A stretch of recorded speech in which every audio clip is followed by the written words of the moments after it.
ఈరోజు మనం వర్బ్స్, వీటిని మనం యాక్షన్ వర్డ్స్ అంటాం, వీటిని మనం డూయింగ్ వర్డ్స్ అంటాం. క్రియలు, ఓకే, డూయింగ్ వర్డ్స్ అన్న యాక్షన్ వర్డ్స్ అన్న, ఇది క్రియలు అంటే వర్బ్స్. సో ఇక్కడ చూద్దాం ఒకసారి ఎగ్జాంపుల్ చూడండి, మనకి ఏ విధంగా పడతారు. గతంలో ఇక్కడ ఉన్న 6లోకి వెళ్ళి ఒక 2-3 బిట్స్ అడగడం జరిగింది. చూస్తే 6 ఉన్నాయి కానీ ఇంపార్టెంట్. ఏమన్నాడు ఇక్కడ, one day a miller and his son drive their donkey. ఒకరోజు ఒక మిల్లర్ అండ్ హిస్ సన్, అతనికి ఒక కుమారుడు డ్రైవ్ దేర్ డంకీ, అంటే డంకీని డ్రైవింగ్ చేసుకుని వెళ్తుంటే ముందుకు తోలుకుంటూ వెళ్తున్నారు. టు ద మార్కెట్, అంటే ఒక మార్కెట్కి వెళ్తున్నారు. Soon a group of girls, అంటే గ్రూప్ ఆఫ్ గర్ల్స్ అంటే నెంబర్ ఆఫ్ కాదు, ఇక్కడ మన గ్రూప్ ఆఫ్ గర్ల్స్ సింగులర్ వస్తుంది. సీజ్ దెమ్, వాళ్ళని చూసిరు. అండ్ బ్రేక్స్ అవుట్ లాఫింగ్, పగలబడి నవ్విరు. మిల్లర్ అండ్ హిస్ సన్ గాడిదను పట్టుకెళ్తుంటే కొంతమంది అమ్మాయిలు వాళ్ళని చూసి నవ్విరు, పగలబడి నవ్విరు. How silly they are to be walking, అరే వీళ్ళు ఎంత సిల్లి, వీళ్ళు గాడిదను పట్టుకొని గాడిద నడుస్తుంది, వీళ్ళు ఇద్దరు నడుస్తున్నారు, ఎంత సిల్లిగా ఉంది. హాట్ ఫుడ్ వాళ్ళు నడుచుకుని వెళ్తున్నారు. అయితే డంకీ కెన్ క్యారీ ఇక్కడ అనాలని చేసింది. One of దిమ్ on his back, గాడిద ఖాళీ అయిపోతుంది కదా, ఇద్దట్లో వాళ్ళని కూర్చోవచ్చు కదా, ఎందుకు అంత కష్టపడి నడుస్తున్నారు అని చెప్పడం జరిగింది. సో ఇక్కడ వరకు చూద్దాం. ఇక్కడ ద వర్డ్స్ అండర్లైన్ చేసిన వర్డ్స్ చూసుకుంటే డ్రైవ్ అనేది అంటే ముందుకు తీసుకెళ్ళడం, సీ అనేది చూడడం, లాఫ్ నవ్వడం, వాక్ నడవడం, క్యారీ మోయడం. ఇలా అండర్లైన్ చేసిన వాటిని speak about the actions various characters are doing in the story. పైన ఉన్న స్టోరీలో మనం ఒక్కొక్క క్యారెక్టర్ ఒక్కొక్క డూయింగ్ వర్డ్స్, ఒక యాక్షన్ వర్డ్స్ చేయడం జరిగింది. డ్రైవ్ అంటే వాళ్ళిద్దరు తీసుకెళ్తున్నారు, సి అంటే గర్ల్స్ చూశారు, లాఫ్ అంటే నవ్వేరు గర్ల్స్, వాక్ అంటే వాళ్ళు నడుచుకుంటూ వెళ్తున్నారు వాళ్ళు, క్యారీ అంటే గాడిదను మోసే శక్తి ఉన్నా కూడా ఎందుకు దాన్ని ఖాళీ నడిపిస్తున్నారు. సో ఒక్కొక్క క్యారెక్టర్ ఒక్కొక్క యాక్షన్ వర్డ్ చేసింది. ఇక్కడ వీటిని మనం యాక్షన్ వర్డ్స్ లేదా డూయింగ్ వర్డ్స్ లేదా వర్బ్స్ అంటాం. So the action various characters are doing in the story, such words are call the verbs, action words, doing words అని అనడం జరుగుతుంది. అంటే ఏదైనా ఒకటి, ఒక క్యారెక్టర్ ఏదైనా పని చేస్తుందో దాన్ని విధంగా అంటారు. ఇక్కడ విషయం ఏంటంటే గత పరీక్షలో ఇదే action or doing words or verbs నుంచి 1 మార్క్ అడగడం జరిగింది. చాలా సందర్భంలో అడిగింది కూడా ఇక్కడ ఉన్న 6లోకి వెళ్ళి అడగడం జరిగింది. ఒకసారి చెక్ చేద్దాం.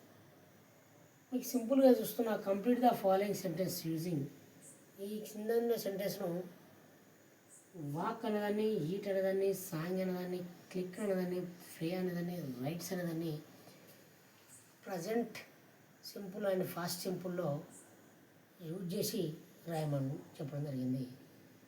మీకు ఎగ్జామ్లో కూడా వర్బ్ ఇస్తాడు ఒకటి, మిగతా అన్ని అడ్వర్బ్, అడ్జెక్టివ్, నౌన్ ఇస్తాడు. సూటబుల్ వర్బ్ను ఐడెంటిఫై చేయమంటాడు. వర్బ్లో డిఫరెంట్ ఇవ్వడం వల్ల ఒకటే వర్బ్ ఇస్తాడు, పార్ట్స్ ఆఫ్ స్పీచ్లో ఇంకా మిగతా 3 ఇస్తాడు. ఈజీ గుర్తుపడిగా యాక్షన్ వాడేదో గుర్తుపట్టలేదు వర్బ్స్. ఎగ్జాంపుల్ చూసుకుందాం. I dash and I eat an apple everyday అన్నాడు. I dash and apple everyday అని ఎగ్జామ్ అడుగుతాడు. ఎవ్రీడే అంటే మనం ప్రతిరోజు చేసే పనులు, ప్రతిరోజు చేసే పనులను మనం ప్రజెంట్ సింపుల్ చెప్పాలి. ప్రజెంట్ సింపుల్ విషయానికి వస్తే, స్ట్రక్చర్ విషయానికి వస్తే ఐ, వి, యూ, దే అనే దానికి V1 వస్తుంది. I, we, you, they, I, we, you, they, వీటికి V1 వస్తుంది. హీ, షీ, ఇట్, నౌన్, దీనికి V1 వస్తుంది కానీ ఎస్ఎన్ ఏఎస్ఎన్ యాడ్ అవుతుంది. అది గుర్తుంచుకోండి. ఇది ఫాస్ట్ టెన్స్లో మనకి ఇచ్చింది, ఫాస్ట్ అండ్ ప్రజెంట్ టెన్స్లో, సారీ మనకి ఇచ్చింది ప్రజెంట్ అండ్ ఫాస్ట్లో. ఫాస్ట్లో అయితే అన్నిటికీ V2 వస్తుంది. మరి ఇక్కడ ఇచ్చింది చూడండి, I dash an apple everyday. ఒకవేళ ఎగ్జామ్లో ఈట్స్ ఈటింగ్ ఇస్తే మనం ఇక్కడ ఎవ్రీడే అంటే ప్రజెంట్ చేసే పనులు మనం ఎందుకు చెప్పాలి, ప్రజెంట్ సింపుల్గా చెప్పాలి. సో నేను యాపిల్ తింటున్నానంటే అక్కడ కింద మీకు ఏదన్నా ఇవ్వని, ఇక్కడైతే ఈట్ అనేది suitable answer. I eat not eats. ఈషి అదే ఒకవేళ ఐ ప్లేస్లో హీ ఇస్తే ఈట్స్ అన్ యాపిల్ అంటాం. అంటే ఐ ఇచ్చిన కట్టుకే ఐ ఈట్ అన్ యాపిల్ అనడం జరిగింది. I eat an apple everyday. ఇది clear. Let's walk for some ice cream. Let's walk. మరి వాక్స్ ఎందుకు రాలేదంటే లెట్స్ అంటే ఇక్కడ యూ అనేదాన్ని మనం యూజ్ చేసుకోవాలి. ఓకే, లెట్స్ యూ వాక్ అనుకోవాలి. ఓకే, సెకండ్ పర్సన్ యూజ్ చేసుకోవాలి. Let's you walk for some ice cream. Okay, ice cream కొరకు మనం కొద్దిగా నడుచుకుంటూ వెళ్దాం. ఓకే, షూటబుల్ ఇక్కడ వాక్ అనేది. వి డాష్డ్ అవర్ పిక్చర్ ఇది గోల్కొండ ఫోర్ట్. మేము గోల్కొండ ఫోర్ట్ వెళ్ళొచ్చాము. అక్కడ ఒక పిక్చర్ క్లిక్ అనిపించాం అంటే ఫాస్టెస్ట్ అంటే ఇక్కడ మనకు V2 వస్తుంది, క్లిక్ వస్తుంది. ఈ క్లిక్డ్ అవర్ పిక్చర్ ఇది Golconda fort. Okay, Trisha dash letters to her cousin. నా కజిన్కి త్రిష ఎప్పటికీ లెటర్ రాస్తుంది. సో ఇక్కడ త్రిష అంటే నౌన్. మీకు ఆల్రెడీ చెప్పిన మీ నౌన్ అనే దానికి మనకు V1 యూజ్ చేయాలి, ప్లస్ ఈఎస్ అని యాడ్ అవుతుందని నేను ఆల్రెడీ చెప్పాను. ప్రతిరోజు లెటర్ వస్తుంది, ప్రతిసారి లెటర్ వస్తుంది కాబట్టి అక్కడ మనం V1కు త్రిష వచ్చింది కాబట్టి, థర్డ్ పర్సన్ వచ్చింది కాబట్టి ఈఎస్ యూజ్ చేయాలి. ఇది క్లియర్. రైట్, ఇక్కడ రైట్స్ క్లిక్ అయిపోయింది. We dash to the play ground after school అయిపోయిన తర్వాత మేము ఎగురుకుంటూ వెళ్ళి ప్లే గ్రౌండ్లో ఉంటాం. ఇక్కడ ఏమి వచ్చిందంటే సూటబుల్ ప్లే అంటే ఇక్కడ ఏమన్నా వి అన్నాడు. మరి వి అన్నప్పుడు మన సూత్ర ప్రకారం ఏంటంటే ప్రతిరోజు మేము స్కూల్ అయిపోయిన ప్లే గ్రౌండ్లో ఉంటామంటే ఇక్కడ వి అంటే V1 వస్తుంది. ఐవి దిక్కు ఇక్కడ వి చిన్నటికే ఫ్లే ఇచ్చిండు లేదా ఫ్లైస్ ఉంటుంది. Last the singer dash A song sad song. Singer ఒక సాడ్ సాంగ్ పాడాను. సాంగ్ వర్బ్ టు ఇక్కడ ఇచ్చాడు చూసుకోండి. Song the singer singing verb to song. The singer song A sad song. Okay, ఈ విధంగా షూటబుల్ వర్బ్ని అడుగుతాడు. మీకు 4 వర్బులు ఏమి అడగడు ఎగ్జామ్లో, ఎందుకంటే మీ నాలెడ్జ్ ప్రకారం ఒకటే వర్బ్ అడుగుతాడు.